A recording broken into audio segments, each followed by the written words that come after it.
creaking of the house that first unsettled Claire. Every old home has its sounds, but this was different. The soft groan of wood settling, the occasional snap of a floorboard, it was all familiar. But then, there were whispers. It started on the second night after she moved into the old Victorian house, nestled at the edge of town. She was alone except for her cat, Whiskers, who was no help at all. The whispering came from somewhere deep within the walls, a soft, unintelligible murmur. At first, Claire thought it was just the wind playing tricks or maybe the house adjusting to her presence. But then it got louder. She'd be laying in bed, the blankets pulled tighter around her, when she'd hear it. Faint at first, like a distant conversation, then unmistakably clear. The words would come. Help us. Claire froze. Her heart hammering, she strained her ears, listening for any rational explanation. But there was none. The room felt colder, as if the temperature had dropped several degrees in an instant. The next night, the whispers were louder. Come closer. Claire tried to ignore it, pulling the covers over her head, but sleep would not come. Hours passed, and the words echoed louder and clearer until they became a chant. Help us. Come closer. Free us. Unable to bear it any longer, Claire got up, flashlight in hand, and tiptoed down the hallway toward the source of the sound. The whispers seemed to be coming from the walls of the dining room. She stood there, her breath shallow, the light flickering in her hand. Then, with a trembling hand, she reached out and touched the wall. Suddenly, the whispers stopped, and the silence was deafening. Claire's pulse raced. She turned, ready to retreat, but then the air around her grew thick, as though the house itself was closing in. From deep within the walls, something moved, a scratching sound. Slow, deliberate, began to rise from the depths of the house, crawling up the walls, vibrating through the floor. The hairs on Claire's neck stood on end. Without thinking, she yanked a heavy chair from the dining table and smashed it against the wall. The wood splintered and the wall cracked open, revealing a small dark cavity. In that moment, Claire felt something cold brush against her ankle. Whiskers, her cat, had appeared in the doorway, staring at her with wide, unblinking eyes. But it wasn't Whiskers' gaze that sent a chill down her spine. It was the thing that stood just behind him. A shadow, too tall and too thin, lingering in the corner of the room, its eyes gleaming with something ancient. Claire's breath hitched. She backed away, heart racing, but the whispers started again, louder, desperate now, demanding her attention. And then with a cold, hollow voice it spoke from the walls. Now that you've found us, you will never leave.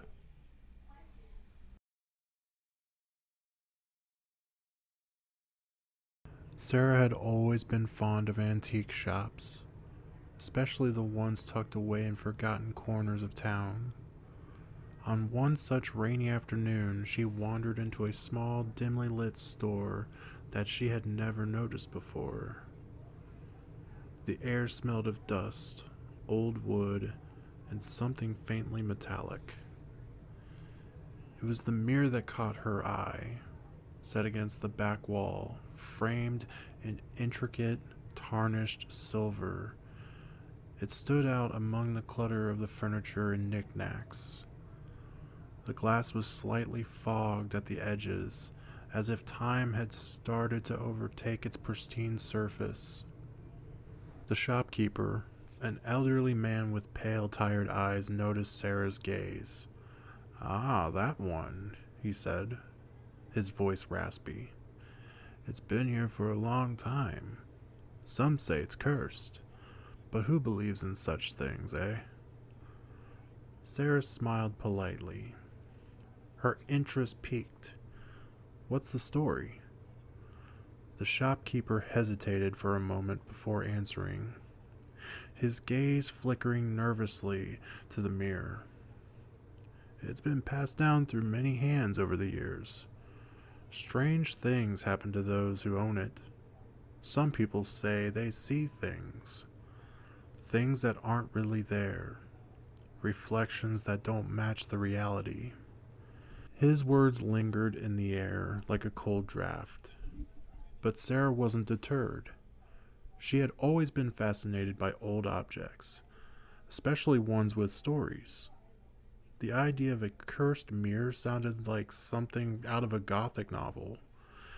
Without thinking, she bought it. As she brought the mirror back to her apartment, she couldn't shake the feeling that it was watching her.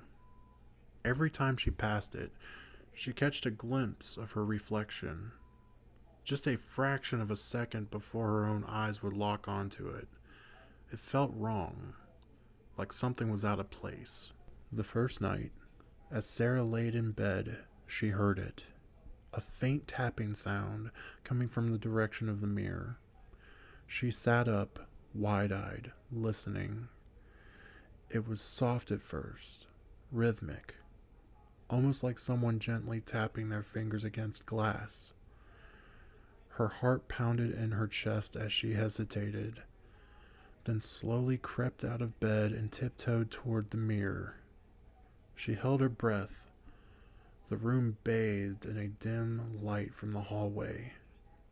She stared into the mirror. At first there was nothing unusual.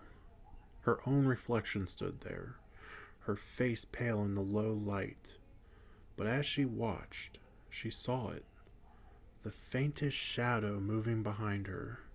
Whipping around, Sarah saw nothing. She turned back to the mirror. The shadow was closer now, shifting just out of view of her peripheral vision. Her reflection, however, remained unchanged.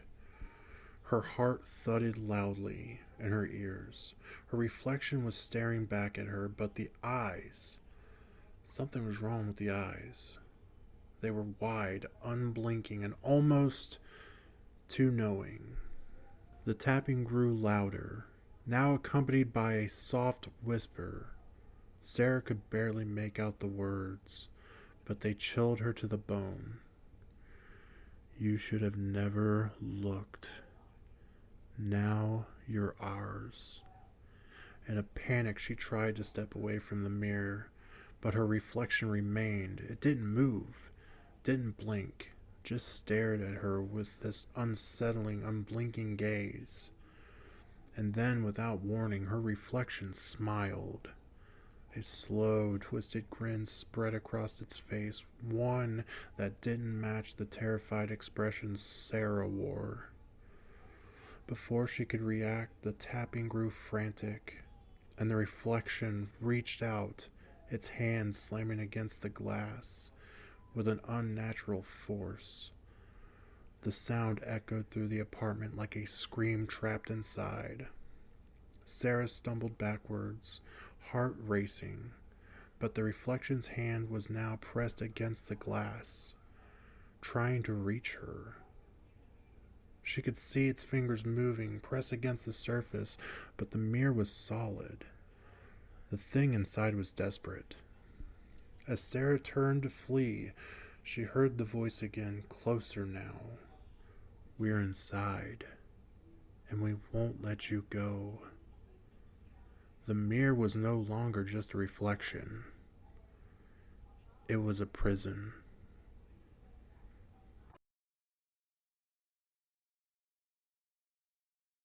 It had been a long day for Emily, and the only thing she looked forward to was finally settling into her bed with her book.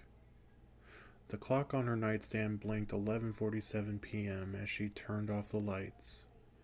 The house quiet, except for the occasional creak of the floorboards. She had just started reading when her phone rang, the harsh sound slicing through the silence of the room. Glancing at the caller ID, she frowned. The number was unfamiliar, and the area code was from a place she didn't recognize. A bit annoyed, she debated whether to ignore it, but curiosity got the better of her. "Hello?" she answered, trying to keep the irritation out of her voice. There was silence on the other end, long enough to make her consider hanging up. Then, a voice finally came through, soft and distorted, as if it were far away or submerged in water. "Emily?" the voice whispered, low and ragged.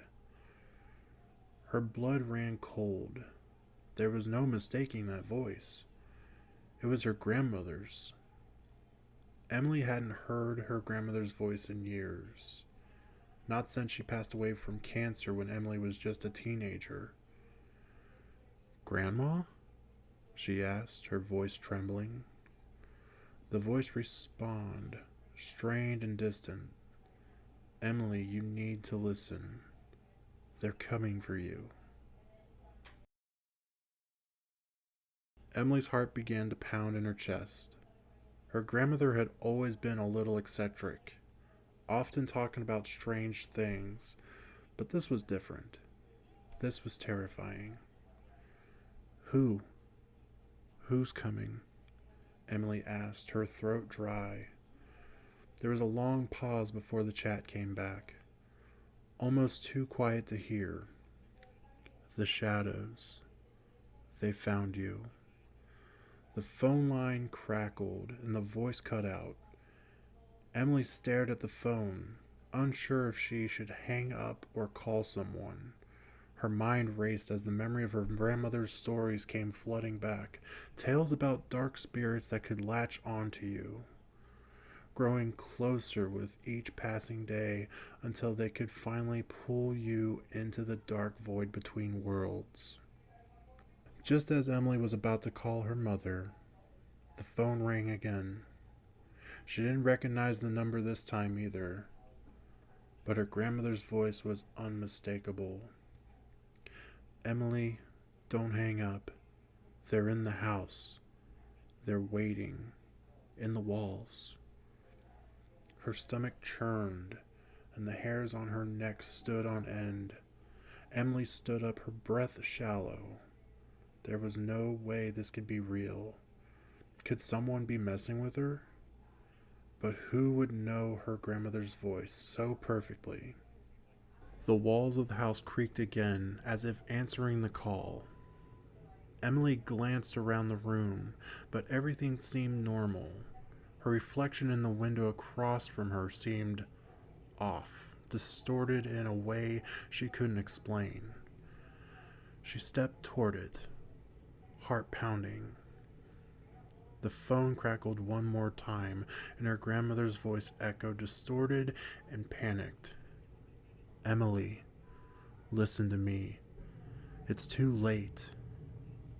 There, suddenly, there was a loud thud from behind her, a noise coming from inside the walls, a scraping, shifting sound like something large moving slowly just beyond the plaster. It wasn't just in her mind. The phone went dead. Cold sweat dripped down her neck as Emily froze, her hand trembling in the air as she slowly turned around to face the darkness of the room. The thud from the walls grew louder, closer. There was something in the walls, something that wasn't supposed to be there. She grabbed her phone and tried calling her mother, but no one picked up. She dialed again and again. Nothing. Then the whisper came clearer this time, so close that it sent a chill through her bones. Emily, we're here. The walls groaned, the sound now deafening. Then through the cracks of the plaster something began to emerge, something dark, something withering. Long, shadowy tendrils reached out from the gaps of the wall, curling like fingers. And then the voice came once more from the phone, now faint and distant. Emily, it's them.